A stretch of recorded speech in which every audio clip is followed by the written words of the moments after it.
Amiga de talla plus o puede participar en este concurso de este traje de baño que nos obsequia María Alexandra Briceño. Su cuenta es María Alex Swinger. Usted puede buscarlo en las redes sociales y en nuestra publicación.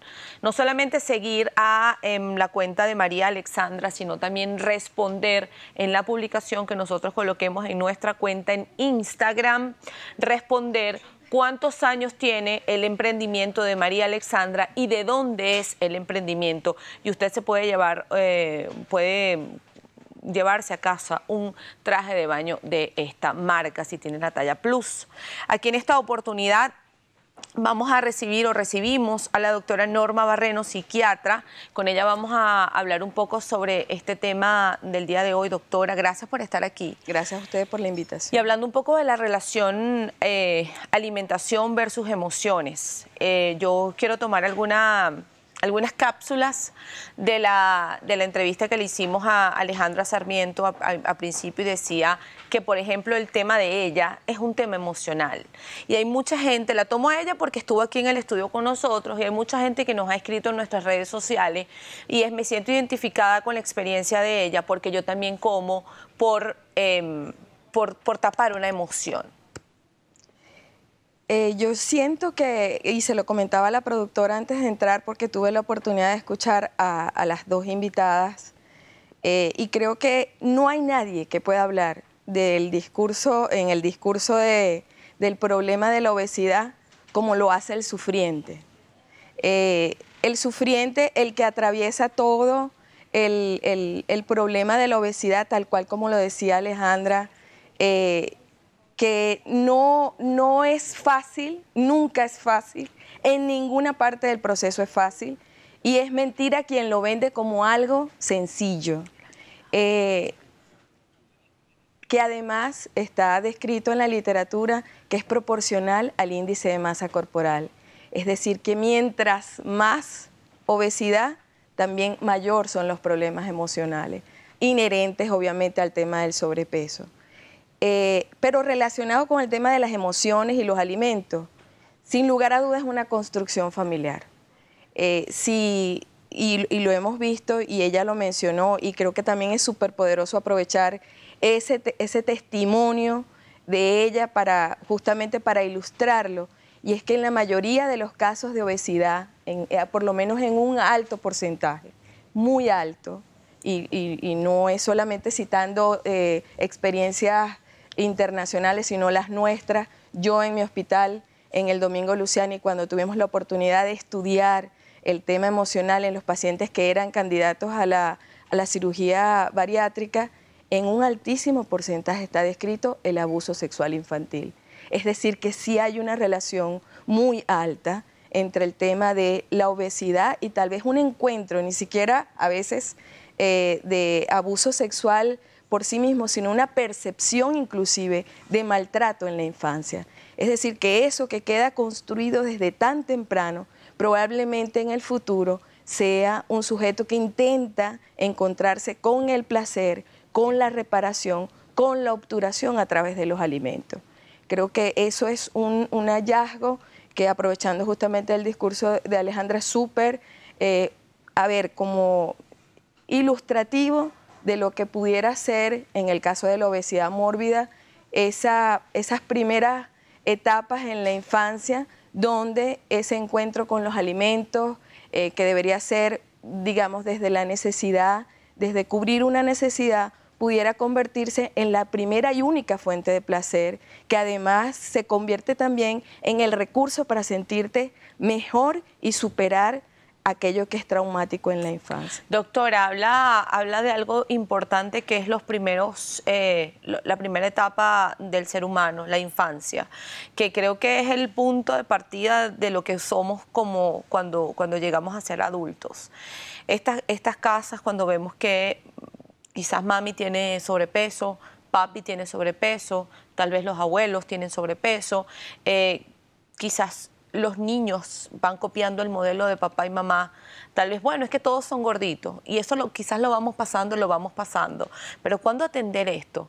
A propósito de este mensaje que usted dice, o mamá dice, bueno, es que mi hijo es gordito. Y vemos unos casos bien particulares que, wow, nos detiene y dice, más allá de juzgar, porque nosotros no somos quien para juzgar la vida de nadie, pero cuando vemos estos casos de niñitos que son bastante gorditos, que además están siendo atacados por el mismo grupo, el mismo entorno, los amiguitos, que yo creo que como que va pasando el tiempo y la cosa como que se agrava, ¿no? Se empeora.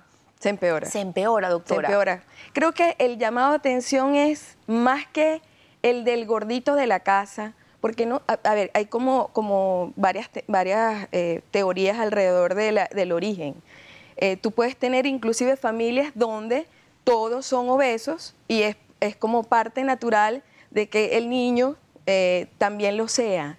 Y es incorporado al grupo familiar como, bueno, como uno más, y todo el mundo echa broma con el gordito hasta que llega al colegio, y es la escolaridad quien le alarma, porque además se le hace acoso, se le hace bullying, se burlan y empiezan, bueno, de alguna manera, es allí donde el niño de alguna manera se tropieza con ese primer rechazo, pero que es un rechazo de los otros, porque el grupo familiar lo tiene incorporado como alguien, uno más, un gordito más.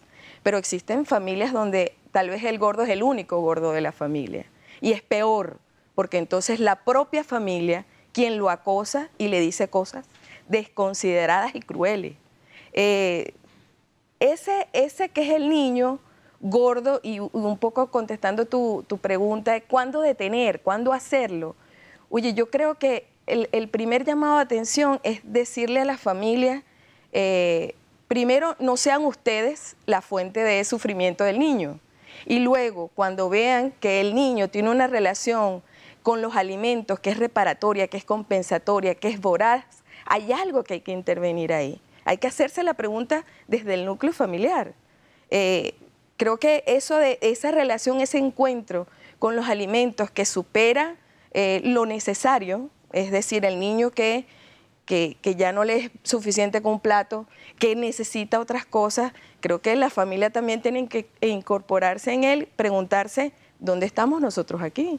¿Qué es lo que le genera tanta necesidad al niño de llenarse de comida para poder obtener placer o sentirse lleno de algo? Y las primeras palabras, ¿no?, que el niño escucha. No te pontes ahí porque eres muy gordo. No te pares ahí porque eres gordo. Ponte por acá que la fotografía te ves muy gordo. Y en ese momento el niño va como grabando. Pero no solamente hablamos de los niños, hablemos ahora de la parte del adolescente, doctora, también. En este proceso... Es terrible. Este cambio, doctora, que es inevitable además, que ya pues la voz te cambia, el cuerpo empieza a cambiar y también tú estás ahora entonces en otro nivel, quizás entre tus amiguitos, te sientes tal vez obligado a encalzar en un grupo de muchachos que tal vez las críticas y los juicios son un poco más duros. Es terrible. En la adolescencia sucede una cosa muy interesante, que probablemente las muchachas lo puedan después comentar con sus seguidores. En la adolescencia, el adolescente necesita identificarse con el grupo. Es decir, el niño es más de la familia. El adolescente empieza como a mimetizarse y se convierte en el que le hace los trabajos al otro. Empieza a conquistar al grupo a través de su propio funcionamiento. Se hace la víctima del otro, se hace el esclavo del otro, a propósito de querer integrarse. Entonces, la necesidad de pertenecer. Sí, dile al ñoño que te haga el trabajo. Dile a fulano que... Y los gordos se convierten en la adolescencia en los mejores panas, los mejores escuchas, pero al que nunca invitan, al que nunca, sino al que se utiliza. Por supuesto, hay unos casos un poquito más crueles, porque ahora, como tenemos las redes sociales, se exponen, se les acosa, pero se les bulea además con mucha crueldad.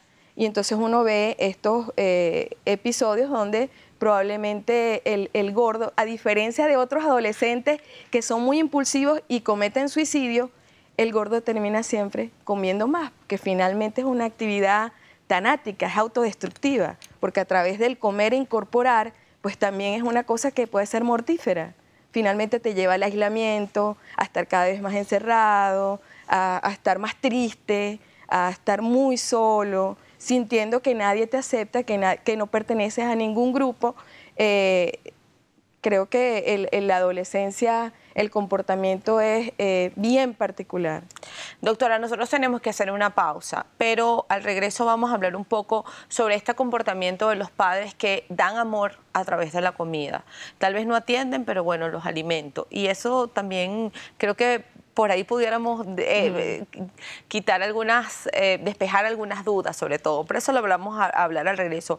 Hablamos con la doctora Norma Barreno, ella es psiquiatra, estamos hablando sobre la relación entre los alimentos y las emociones. Sus redes sociales, Norma Barren. Norma Barren es su cuenta en Instagram y usted por ahí pues también puede ubicarla si desea alguna consulta o alguna asesoría. Hacemos pausa, ya venimos con más.